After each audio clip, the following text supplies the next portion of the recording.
పొలం కొనుక్కుంటే అందులో వచ్చి నువ్వు తప్పుకుంటానంట. దాన్ని అన్ని చేస్తే అది క్యాపిటల్ ఎక్స్పెండ్ అవుతుందంట. దాని నుంచి వచ్చే ఫలం వచ్చేది వస్తుందో అది ఆదాయం అవుతుందంట అని. Yes, agree.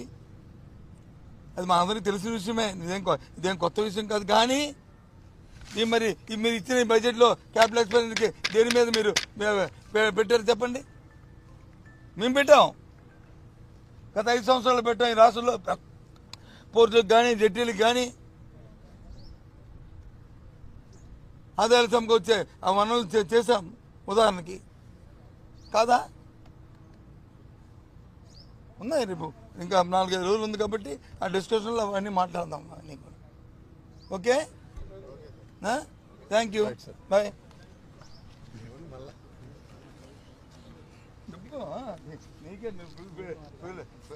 సుధాకర్ గారు సింపుల్గా ఒక్క నిమిషం మాట్లాడతాను. రవిబాబు ఎమ్మెల్సీ. నేను అంకెలే తప్ప అభివృద్ధి కానురానటువంటి బడ్జెట్ ప్రసంగం ఇది. బడ్జెట్ స్టార్ట్ చేసిన నుంచి కూడా చివరి దాకా ముఖ్యమంత్రి గారిని లోకేష్ గారిని పొగడానికి సరిపోయింది తప్ప వాస్తవాలు ఎక్కడా కూడా అందులో ప్రతిబింబించాల. ఎప్పుడైనా సరే బడ్జెట్ అనేది భవిష్యత్ తరాలకు సంబంధించినటువంటి ఆలోచనల పట్ల క్లారిటీ ఉండాలి. అన్ని రంగాలలో కూడా క్లారిటీ లేకుండా కేవలం 3,26,000 కోట్లనే అంకెలు చూస్తున్నారే కానీ రైతాంగం కానీ, మహిళలు కానీ, నిరుద్యోగులు కానీ, ఉద్యోగస్తులు కానీ, ప్రధానంగా వెనుకబడినటువంటి వర్గాలు, వీళ్లకు సంబంధించినటువంటి బడ్జెట్ కేటాయింపులు ఎక్కడా కూడా సక్రమంగా జరగల. ప్రధానంగా మూలధన వ్యయం గురించి మాట్లాడేటప్పుడు అస్పష్టమైనటువంటి ఆలోచన విధానాన్ని అందులో పొందుపరిచారు. బడ్జెట్ ఎప్పుడైనా సరే రాష్ట్రాభివృద్ధికి ఉత్పాదక రంగం మీద బడ్జెట్ కనుక కేటాయింపులు జరిగితే అది నిజమైనటువంటి అభివృద్ధికి దోహదపడుతుంది. ఈ బడ్జెట్లో ఉత్పాదక రంగాన్ని పూర్తిగా విస్మరించేశారు. మాట్లాడితే ఈ ప్రభుత్వం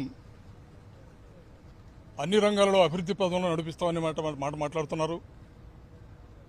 ఉత్పాదక రంగం మీద అభివృద్ధి కేటాయింపులు జరగనప్పుడు ఎలాంటి అభివృద్ధిని వీళ్ళు చేస్తారు? ప్రధానంగా ఇవాళ నా డిమాండ్ ఉత్పాదక రంగం మీద బడ్జెట్ కేటాయింపులు లేకుండా సంపదను సృష్టిస్తామనే మాట మీరు అలా మాట్లాడగలుగుతున్నారు? పూర్తిగా ప్రజలను మోసం చేసే బడ్జెట్ ఈ బడ్జెట్. మహిళలకు సంబంధించి అరకొర నిధులు, రైతాంగాన్ని అయితే పూర్తిగా విస్మరించడం, నిరుద్యోగులకు సంబంధించినటువంటి ఎన్నికల హామీని పూర్తిగా నీరుగార్చారు. ప్రధానంగా సూపర్ 6కు సంబంధించి ఏ విషయమైనా కూడా పూర్తిగా క్లారిటీ ఇవ్వటం లేదు. మహిళలకు ఉచిత బస్సు అనేది బడ్జెట్ ప్రసంగంలోనే లేదు. నిరుద్యోగులకి 3,000 హామీ ఎక్కడా కూడా బడ్జెట్ ప్రసంగంలో రాలా. రైతాంగాన్ని ఆదుకునే విషయంలో కూడా అసంపూర్ణమైనటువంటి అరకొర బడ్జెట్ విధానాలని ప్రవేశపెట్టారు.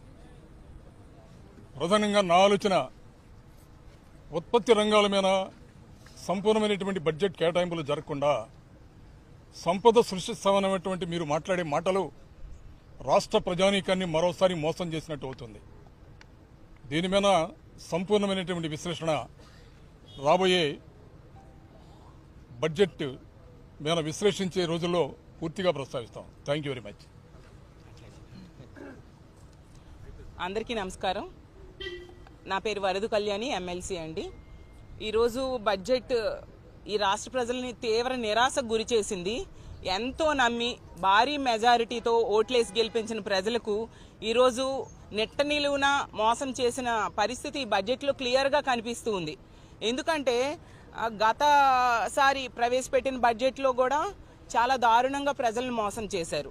ఇది పూర్తి స్థాయి ఇప్పుడు బడ్జెట్ ఇప్పుడు పెట్టారు కదా, ఏదైనా ప్రజలకి మంచి చేస్తారేమో అని చాలా ఆశగా ఆంధ్ర రాష్ట్ర ప్రజలందరూ ఎదురు చూడడం జరిగింది. కానీ ఇంత దారుణంగా మోసం చేయడం నిజంగా చాలా దురదృష్టకరం. ఈరోజు ఆంధ్రప్రదేశ్ రాష్ట్రంలో రైతులకు మోసం చేశారు, మహిళలకు మోసం చేశారు, నిరుద్యోగులకు మోసం చేశారు, ఉద్యోగులకు మోసం చేశారు. ముఖ్యంగా ఇది పేదల వ్యతిరేక బడ్జెట్ అనేది క్లియర్గా అర్థమైంది. అలాగే ఉత్తరాంధ్ర ప్రజలకు, రాయలసీమ ప్రజలు వీళ్ళందరూ ఎంతో వెనకబడిన ప్రాంతాలు, వీటికి కూడా తీవ్ర నిరాశ గురి చేసి దారుణంగా మోసం చేసిన పరిస్థితి క్లియర్గా కనిపిస్తూ ఉంది.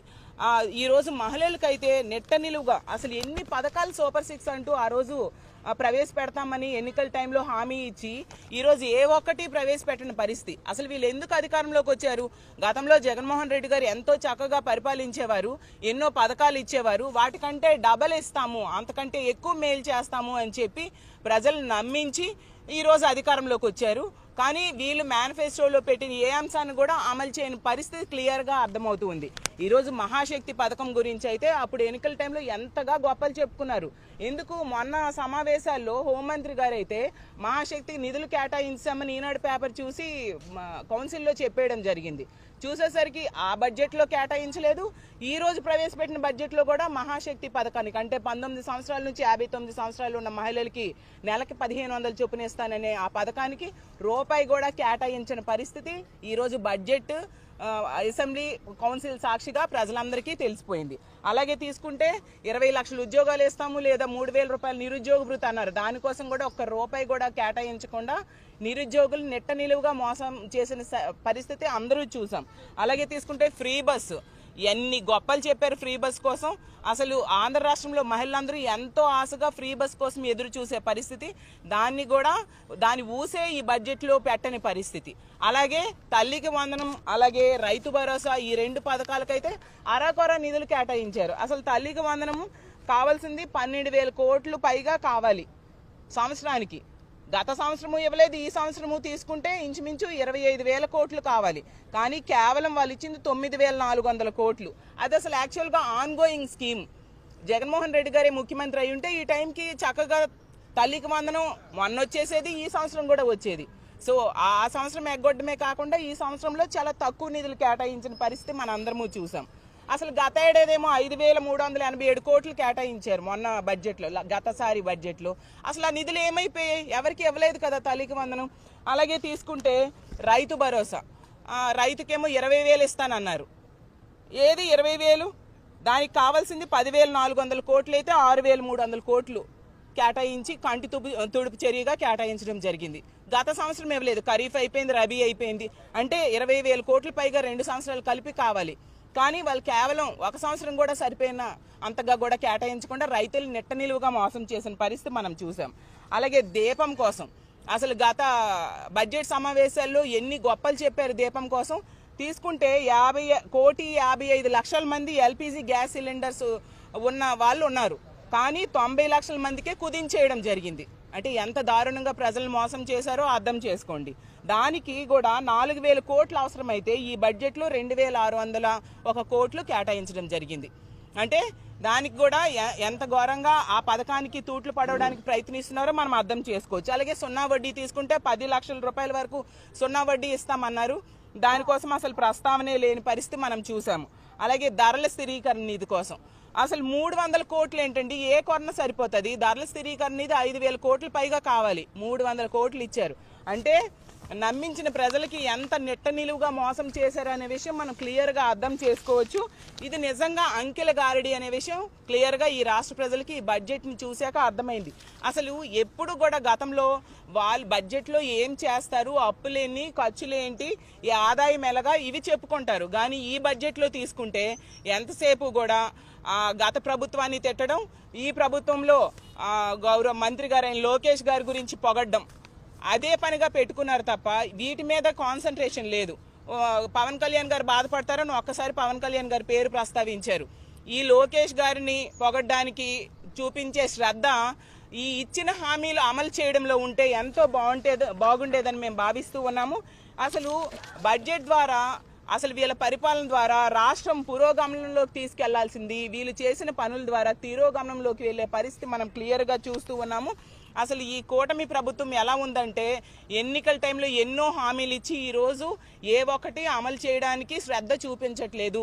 ఏరు దాటాక తెప్ప తగలేసే పరిస్థితిలో వీళ్ళు పరిపాలన సాగిస్తున్నారు అనేది ఇప్పుడు ప్రవేశపెట్టిన బడ్జెట్ ద్వారా మరొకసారి తేటతెల్లమైంది. ప్రజలందరూ కూడా దీన్ని గమనిస్తూ ఉన్నారు. రానున్న రోజుల్లో ఎలాగూ బడ్జెట్ మీద చర్చ ఉంటుంది. దాని మీద వీళ్ళు ఏ విధంగా ప్రజలను మోసం చేశారు, వీటన్నిటికీ వాళ్ళు ఎన్నికల్లో ఇచ్చిన హామీలన్నీ అమలు చేసి తీరాలి అని మా వైఎస్ఆర్ కాంగ్రెస్ పార్టీ తరఫున ప్రభుత్వం మీద ఒత్తిడి చేస్తాము. ఇలాంటి నిరాశాజనకమైన బడ్జెట్ ప్రవేశపెట్టినందుకు నిజంగా చాలా బాధగా ఉందని తెలియజేసుకుంటూ సెలవు తీసుకుంటున్నాను.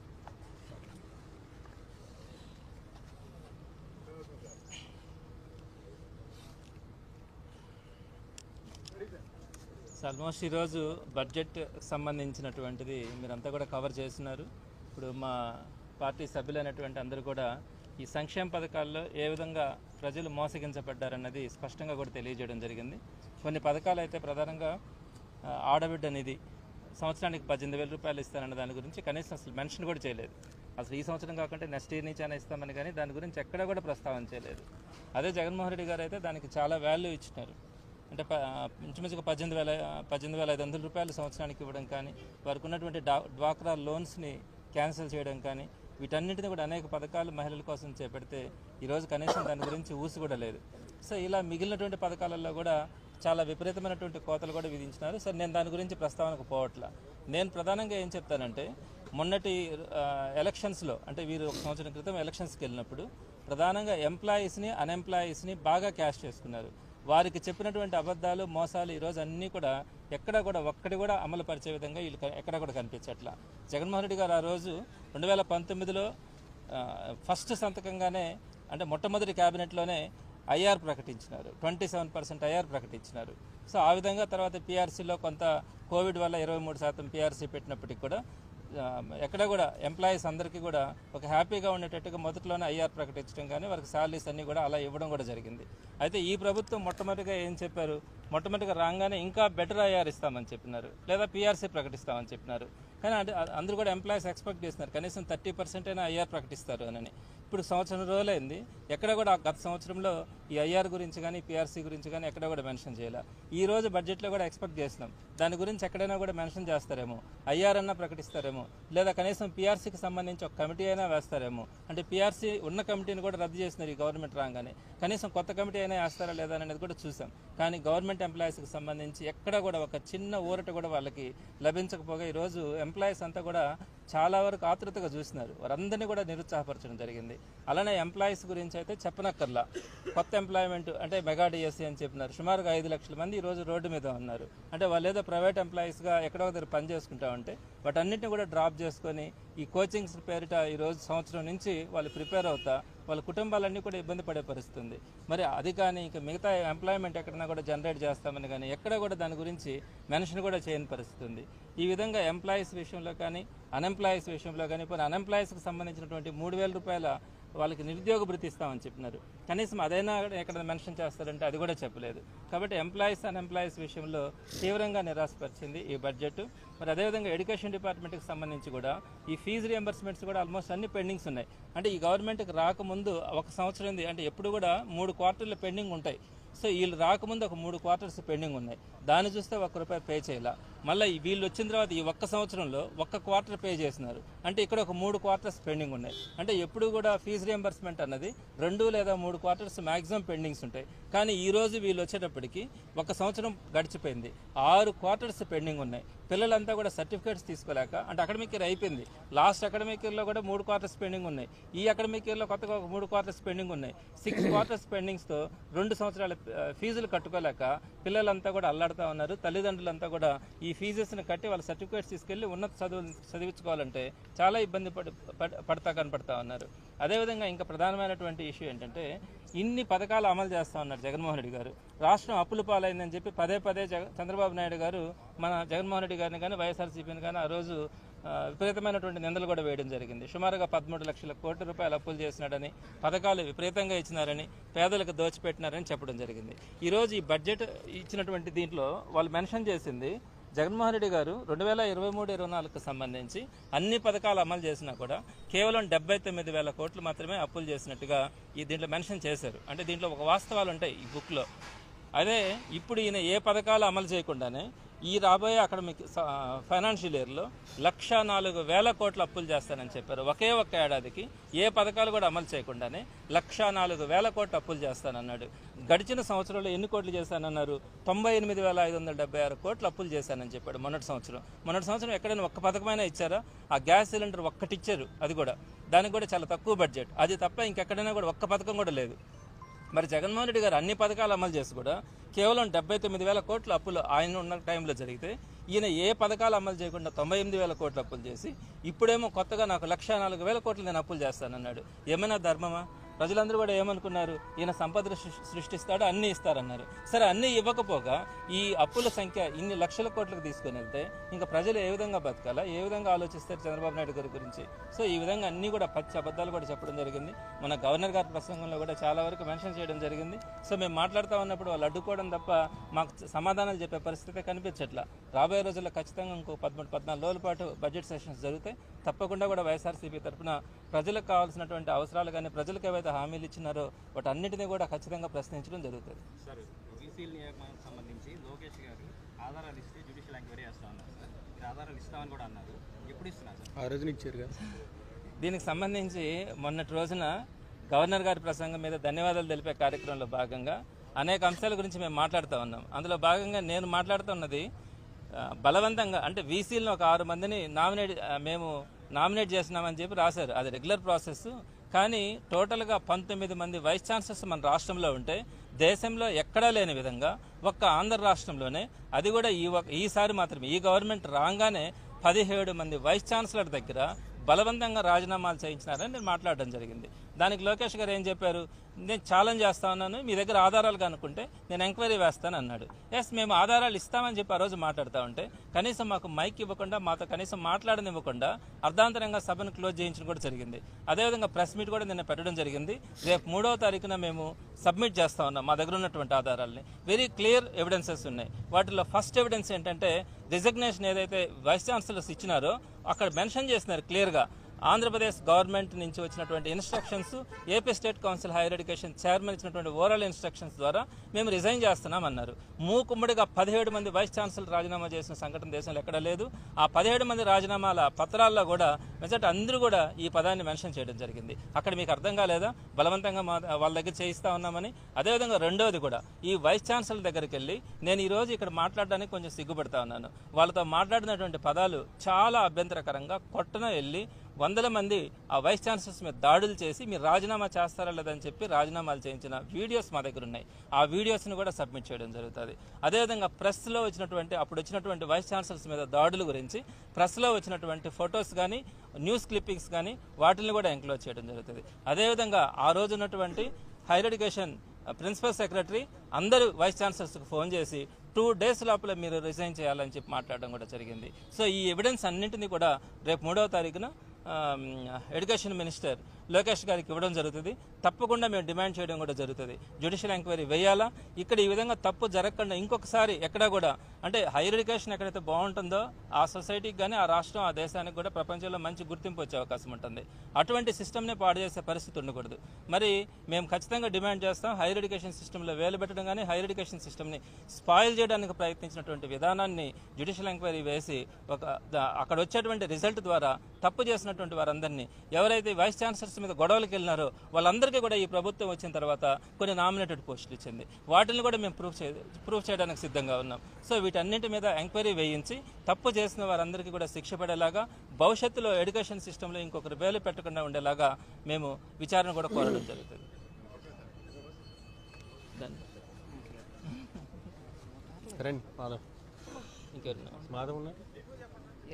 అంతేనా?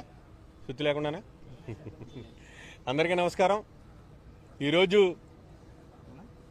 ఈ రాష్ట్ర ప్రభుత్వం, ఈ కూటమి ప్రభుత్వం ప్రవేశపెట్టినటువంటి బడ్జెట్ కేవలం అంకిలిక్ గారిడిగా మాత్రమే తప్ప ఈ రాష్ట్రంలో ఉన్నటువంటి పేద ప్రజలకు కానీ, బీసీలకు కానీ, ఎస్సీలకు కానీ, ఎస్టీలకు కానీ ఏ విధమైనటువంటి సంక్షేమం చేకూర్చే విధంగా లేదు. ఎందుకంటే మీరు సూపర్ 6లో చెప్పిన విధంగా ఈ సంవత్సరం పయ్యావుల కేశవర్ గారు 3,22 కోట్ల రూపాయలతోటి బడ్జెట్ను ప్రవేశపెట్టాడు. మరి ఈ బడ్జెట్లో ఎంతసేపు ఆత్మస్తుతి పరినింద, ఒకరికొకరు పొగుడుకోవడం తప్ప ఇందులో ప్రజలకు ఏ విధమైనటువంటి లబ్ధి చేకూర్చే కార్యక్రమం లేదు.